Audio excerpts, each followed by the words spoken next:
Bonjour, je suis Michael Terry, auteur du livre Histoire d'un ambulancier, que vous pouvez retrouver sur Amazon en version papier ou en version e-book.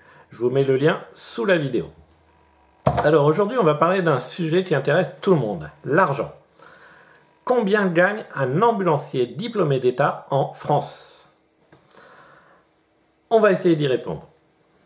Alors déjà, les ambulanciers ont une convention collective qui est placée sous celle de la convention collective des routiers. Alors je sais, on ne transporte pas des marchandises, c'est des patients, mais voilà. Ça a été mis sous cette convention collective. Alors, cette convention collective des ambulanciers dit que on ne peut pas payer un ambulancier diplômé d'État en dessous de 10,31 € brut de l'heure. Ça, c'est le cadre minimum. Bien sûr, vous pouvez négocier à la hausse, il n'y a pas de souci. C'est juste un cadre minimum. Après, cela s'ajoute des primes. Vous avez droit à 2% si vous faites du transport de corps avant mise en bière. 5% si vous avez votre permis de taxi.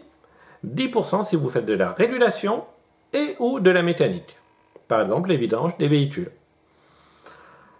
À cela s'ajoutent bien sûr vos heures supplémentaires qui sont majorées de 25-50%. Vous avez droit aussi à des indemnités. Par exemple, l'IDAJ. Qu'est-ce que c'est de ce truc? Indemnité de déplacement d'amplitude journalière. Lorsque vous faites plus de 12 heures de travail dans votre journée, vous avez droit à cette indemnité, qui correspond environ à 75 à 100% de votre taux horaire, pour les heures qui dépassent, bien sûr. Après, vous pouvez négocier toute forme d'indemnité, comme les indemnités de salissure. Si vous nettoyez vous-même vos vêtements professionnels, alors que la société ne les prend pas en charge, vous pouvez en négocier une. À l'époque, j'avais 38 centimes par jour travaillé. C'est pas énorme, hein, mais bon, c'est déjà ça. Après, ils avaient changé d'avis quand même. Et là, ils avaient embauché une personne qui faisait que ça, qui nettoyait nos vêtements et qui les repassait. Bon, faut dire que c'était une grosse société, c'était pas une petite société familiale. Ils pouvaient le faire. Après, vous avez les indemnités de repas, qui vont de 3 à 30 € par jour travaillé. Suivant votre temps que vous avez pour manger le midi ou le soir, suivant vos déplacements, si vous devez dormir à l'hôtel, tout ça est prévu. Voilà, c'est de 3 à 30 €. Donc si vous voulez l'avenant par contre de ces repas, il n'y a pas de souci, vous me mettez en commentaire, je vous l'enverrai. Après, il y a une indemnité aussi de téléphone que vous pouvez négocier. Si la société ne met pas à disposition un téléphone pour les joindre, pour les échanges toute la journée, hein, on passe notre vie au téléphone, et que vous utilisez votre téléphone à des fins professionnelles, vous pouvez négocier cette indemnité. Nous, à l'époque, elle était de 5 € par mois. C'est pas énorme, mais c'est toujours ça en plus.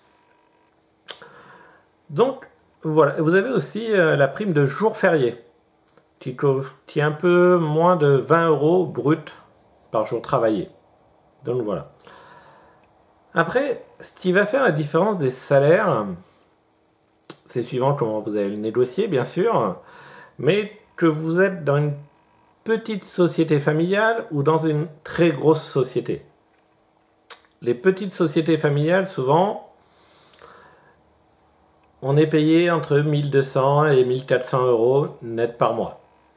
Par contre, les conditions de travail sont beaucoup plus cool que les grosses sociétés. Quand même, normalement, il y a souvent moins de pression. C'est des horaires un peu plus cool. Il y a très peu d'heures supplémentaires, mais voilà, ça le compense. Je sais, moi, j'ai travaillé pour une société d'ambulance, ma première société, hein, donc c'était il y a quelques années maintenant. En Bretagne, je touchais le minimum. Et j'avais mon permis taxi, donc les 5%, plus à l'époque, donc j'avais 2% de prime d'ancienneté, donc je touchais un petit peu moins, non, je touchais 1200 € net par mois. Mais je faisais juste 35 heures. Je ne travaillais jamais les week-ends, jamais les jours fériés. Et j'avais des horaires de début, bien sûr, comme tout le monde. Mais j'avais aussi des horaires de fin. Donc ça, il y a très peu de sociétés qui en ont. Nous, s'il y a un transport qui tombait un peu au dernier moment, la direction se permettait de les refuser ou de les donner à une autre société. Mais en aucun cas, on ne faisait d'heures supplémentaires. Après, c'est un choix de la politique commerciale de chaque société. Alors que les grandes sociétés, souvent, ont fait énormément d'heures supplémentaires. Moi, j'ai été dans une grande société du sud-est de la France. On savait le soir, à l'époque, on savait à 20h ou 21h à quelle heure on commençait le lendemain matin. Mais par contre, on ne savait pas quand on terminait.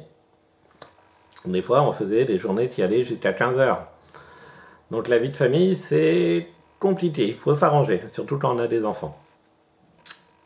Par contre, tout était carré. Il y avait les pointeuses, il y avait tout. On avait toutes les primes qui existaient. On avait toutes les heures supplémentaires qui étaient payées tous les mois, majorées à 25 et à 50%. Donc j'avais un salaire beaucoup plus gros qu'en Bretagne, c'est évident. En Bretagne, je touchais 1200 €.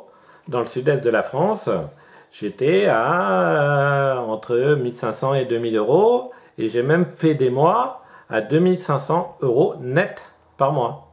Par contre, je ne vous raconte pas le nombre d'heures supplémentaires qu'il fallait. Car à l'époque, on appliquait un coefficient quand même avec une décote de 25% des heures supplémentaires. Et oui. Donc ça veut dire que si on faisait 10 heures, on n'était payé que 7h30. Maintenant, dans le monde des ambulances, quand même, c'est beaucoup mieux. On fait 10 heures, on est payé 9 heures. Bon, il y a encore une heure. Après, voilà, tout se discute. Donc voilà. Donc le salaire d'un ambulancier diplômé d'État en France varie énormément. Va de 1200 € à plus de 2600 € net par mois. Après aussi dans les grandes villes souvent, on y est mieux payé. J'ai travaillé aussi dans une très très grande ville de France. J'étais payé 2000 € net par mois sans les heures supplémentaires. Voilà. Après le coût de la vie n'est pas le même non plus. Donc, voilà. Et tout se négocie. La convention collective, c'est juste un cadre. Après, vous avez le droit de demander plus. Après, c'est accepté, refusé, c'est une autre histoire. Après, sachez qu'il manque quand même environ 10 000 ambulanciers diplômés d'État en France. Vous imaginez? Donc un ambulancier diplômé d'État en France ne peut pas être au chômage. C'est impossible. Automatiquement, il trouvera du travail. Donc, à partir du moment où il y a un manque, on peut négocier son salaire. Voilà. Donc, je termine là-dessus pour cette vidéo. Si vous l'avez aimé cette vidéo, surtout n'hésitez pas à cliquer sur le petit pouce, à vous abonner à ma chaîne pour être les premiers au courant de la prochaine vidéo, parce que j'en ferai d'autres, avec quelques surprises, et aussi à l'étranger. Je vous souhaite à tous une bonne journée et à bientôt!